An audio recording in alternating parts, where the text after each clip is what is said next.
Pagi pemirsa, kami tim The Project kembali bertemu dengan Anda pagi ini dan saya akan mengajak Anda melihat sebuah hunian yang menarik. Sekarang kami berada di sebuah rumah yang begitu cantik, bergaya industrial dan juga dipadukan dengan modern tropis. Tentunya kita akan langsung bertemu dengan arsiteknya, Mbak Krisye. Dia adalah salah satu arsitek muda Indonesia, arsitek terkenal juga, dan juga Mbak Fitri, si pemilik rumah. Langsung yuk.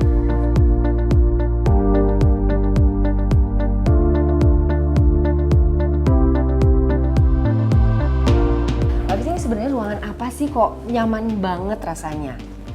Bisa dibilang ruangan multiguna mungkin ya Mbak ya. Oh multiguna, multifungsi. Multifungsi, jadi ini bisa buat ruang tamu juga bisa. Okay. Untuk ketemu teman-teman, saudara-saudara, bisa juga untuk meeting kalau suamiku meeting sama teman-temannya, teman kerjanya, bisa juga untuk pengajian. Wah iya ya. Tausiahan kami buka. Kalau saya lihat konsepnya mungkin sedikit Mbak Krisye bisa menjelaskan sedikit konsepnya karena saya lihat kan ini sepertinya industrial. Apakah ada pesan-pesan khusus mungkin bisa dijelaskan sedikit kepada pemirsa di rumah? Konsep industrial ini kami tarik ketika kita tuh berbincang dengan Mbak Fitri dan Pak Agung. Gitu. Oke. Jadi kegemarannya Mbak Fitri dan Pak Agung ini seperti apa sih? Gitu. Ternyata mereka sangat suka koleksi barang-barang lawas gitu, barang-barang vintage. Nah, mereka tuh sangat suka sesuatu yang misalkan kayu ya terlihat seperti kayu gitu, batu ya terlihat seperti batu gitu, apa adanya gitu. Oh mungkin konsep industrialis ini nih cocok gitu untuk Mbak Fitri dan suami gitu. Jadi kita bisa pakai barang-barang yang mereka udah koleksi yang sebenarnya waktu itu nggak tahu nih mau dipakai untuk apa gitu.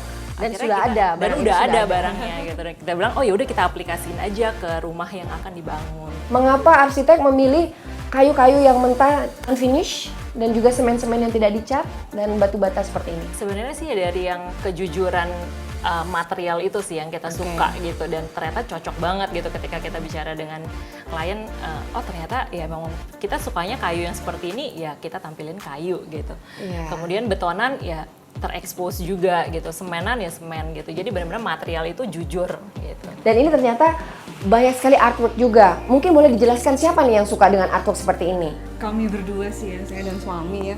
Jadi cantik sekali ya. Apa namanya, memang kebetulan aja kita pergi kemana, kok ini lucu. Bagus sekali, bagus sekali. Simpan sampai belum ada bayangan juga untuk ditaruh di mana di bagian rumah kami. Kita akan melihat si empunya rumah untuk langsung berkeliling menunjukkan rumahnya. Boleh Mbak Fitri?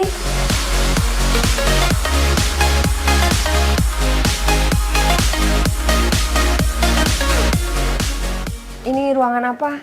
Ini ceritanya ruangan kerja, sekalian library mungkin ya. Koleksi buku-buku anakku dan suamiku. Ini belinya udah begini atau Mas Agung atau? Custom ya, kita custom sama ada salah satu temannya komunitas Vespa. Jadi minta tolong dibuatin gitu. Aduh, cantik. Dan tentunya Anda ingin melihat lagi ruangan mana yang lebih menarik, kita langsung ke dalam yuk.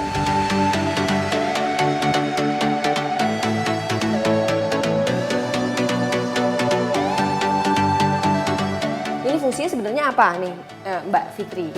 Sini kayak living room mungkin ya. Nonton TV. Iya, nonton TV. Ruang makan kami juga kecil aja. Dan ini kaligrafinya dibuat dari Plat besi ya. Oh, plat besi. Oke. Kalau malam katanya bagus tuh, ceritanya gimana nih? Ya, kalau malam lampu semua matikan, terus kita sorot lampu, jadi nanti muncul ke tembok ke Oke. Mbak, ini kan ada tangga. Mau dong Mbak Fitri ke atas. Yuk, boleh? aku punya roof garden di atas. Yuk. Yuk Mbak Fitri, yuk.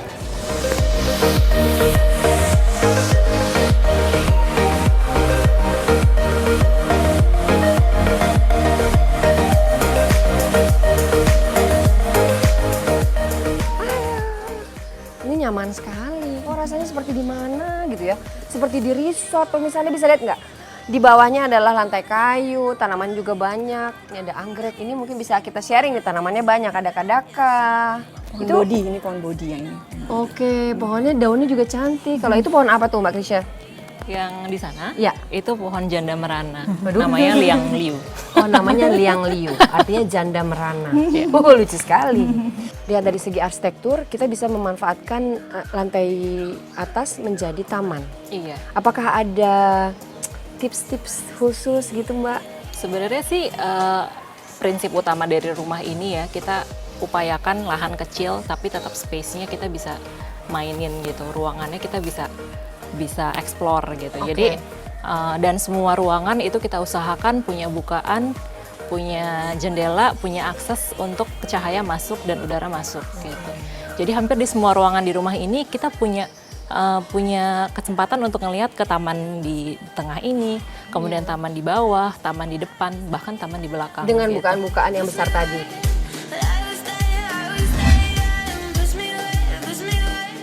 Pemirsa, saat ini tren membuat rumah atau hunian dari kontainer memang sedang banyak digandrungi oleh masyarakat. Selain karena cara pembuatannya yang tidak terlalu rumit, biaya yang dikeluarkan untuk membangun rumah kontainer pun terbilang lebih murah dan lebih awet dibandingkan dengan bangunan konvensional. Dan ini adalah beberapa rumah kontainer unik yang ada di dunia. Semoga menjadi inspirasi untuk Anda. Nah, ini Mbak Fitri, ini dia kontainernya. Boleh lihat Mbak Fitri? Ya, silakan.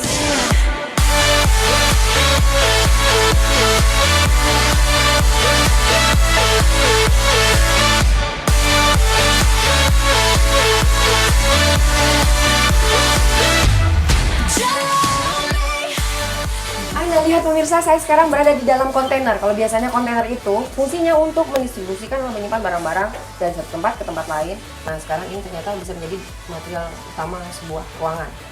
Kontainer ini kita jadikan semacam ruangan. Karena kontainer itu dia menghantarkan panas sebenarnya ya sifatnya, tapi kita redam dengan adanya lapisan di dinding dan di plafon. Gitu. Dengan menggunakan aluminium foil, kemudian glass wool, kemudian ditutup dengan gypsum. Gitu.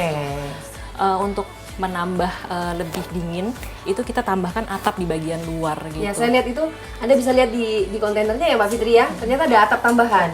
Ya. Itu supaya tidak langsung menyerap panas Benar, matahari. jadi rongga antara si kontainer dengan atap itu bisa jadi kayak semacam sirkulasi udara. Nah, Anda lihat kan kontainernya, bisa dilihat nih dari situ. Ada tempat tidur, ada area sofa, ada ruang belajar, kemudian juga ada area TV. Bagaimana nih cara membuat kekuatannya sehingga dia melayang di udara seperti ini? Jadi kita menggunakan 2 kontainer sebenarnya Mbak Nis. Jadi ada 2 kontainer 20 feet. Di bagian belakang itu 1 kontainer, kemudian di bagian depan ini 1 kontainer. Gitu. Jadi pertama-tama kita persiapkan dulu dari bawah strukturnya dengan menggunakan baja, itu sebagai dudukan si kontainernya. Jadi ketika si strukturnya itu sudah siap, baru kontainernya datang menggunakan crane. Dan tentunya sebelum diangkat ke atas sudah terlebih dahulu didandani dengan bentukan-bentukan jendela apa? Sudah. Oh, berarti kontainer itu sudah menjadi sebuah rumah kecil. Betul. Lalu Kemudian diangkat dengan di ke atas. sini. Makasih banyak loh Mbak Fitri. Sama-sama Mbak Nis. Makasih banyak Mbak Trisha. Mbak Fitri juga tolong sampaikan dari tim The Project. Terima kasih untuk Mas Agung. Bahagia sekali kami bisa berbagi pada pemirsa pagi ini. Nah, mungkin pemirsa di rumah juga penasaran kan, ingin tahu bagaimana karya Mbak Trisha yang lain. Bisa dilihat di mana Mbak Trisha? Boleh lihat di karya-karya kita lain di arsitek.com atau bite-design.com. Oke, menarik sekali. Nah, itulah tadi pemirsa bagaimana asiknya perbincangan kami bersama-sama tim The Project datang ke rumah yang indah ini, rumah yang jujur, rumah yang ramah, rumah yang sehat milik Mbak Fitri dan Mas Agung. Semoga bisa menjadi inspirasi untuk kita semua. Dan setelah itu kita lanjutkan dengan makeover yang menarik. Makasih banyak ya Mbak.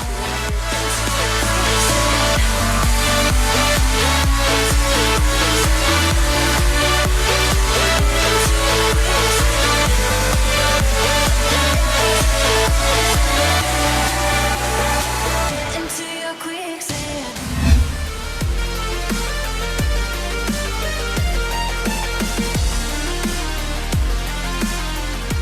Halo, saya Setiani. Saya memiliki sekolah di Malang ini dan saya merasa kelas kami ini sudah mulai perlu diredesain ulang. Kita ingin kelas-kelas ini menjadi lebih hidup, lebih bervariasi sehingga anak-anak yang belajar senang dan mereka lebih enjoy untuk berada di dalam kelas. Bisa nggak ya tim The Project menerima tantangan saya ini?